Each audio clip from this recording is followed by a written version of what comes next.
তোর মা কই? ওই যে মা রান্না করে। তাইলে আপনার মাসুম বাচ্চার মাথায় হাত রেখে কোন এইবার আপনি আপনার ভোটটা আমাকে দলের মার্কায় দেবেন। আজকের মধ্যে এই পড়াটা শেষ করতে হবে। তাড়াতাড়ি ওই পড়া ধরতে হবে। তাড়াতাড়ি আসেন। কি ব্যাপার, বাড়িতে কি কেউ নাই? বাবু, তোর মা কই? ওই যে মা রান্না করে। আসসালামু আলাইকুম আপা, আপনার কাজের মধ্যে একটু ডিস্টার্ব করতে আসলাম। ওয়ালাইকুম আসসালাম। আপনাকে তো ঠিক চিনতে পারলাম না। পরিচয় দিলে ঠিকই চিনতে পারবেন, আমার চাচা আপনার এলাকা থেকে ভোটে দাঁড়াইছে। এই যে দেখেন আমাকে মার্কা। ও, তা আপনাকে একটু চেয়ার দিয়ে একটু বসেন। না না না, চেয়ার লাগবে না, আপনার কাজের মধ্যে আর কষ্ট করতে হবে না, আমরা দুই চারটা কথা কয়ে চলে যাব।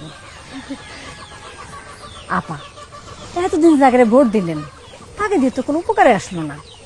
এইবার সুযোগ আইছে নিজের ধর্মের দল রে ভোট দিয়ে ক্ষমতায় আনা। একবার আমাকে দল ক্ষমতায় আসতে পারলে দেখবেন চারিদিকে শুধু আল্লাহর রহমত আর রহমত। আপা, আপনি কি চান না আমাকে দেশটা আল্লাহর রহমতে ভরে যাক? তা তো অবশ্যই।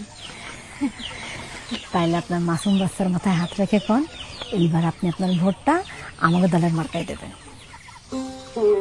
আপনার এত বড় সাহস, আপনি আমার মেয়ের মাথায় হাত রেখে আমার কসম কাটতে করছেন? আপনি জানেন না যে আল্লাহ ছাড়া আর কারোর নামে কসম কাটা হারাম? সূরা না হলে 94 নাম্বার আয়াতে কোরআনে আল্লাহ বলেছেন যে তোমরা তোমাকে কসমরে প্রতারণার হাতিয়ার করে না।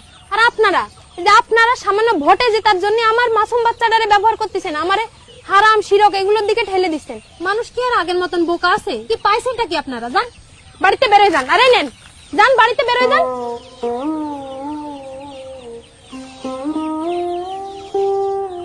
আমার ভোট আমি কোনো প্রতারক, মুনাফিক কিংবা ধর্মের অপব্যাখ্যাকারীদের দেব না, কখনো না।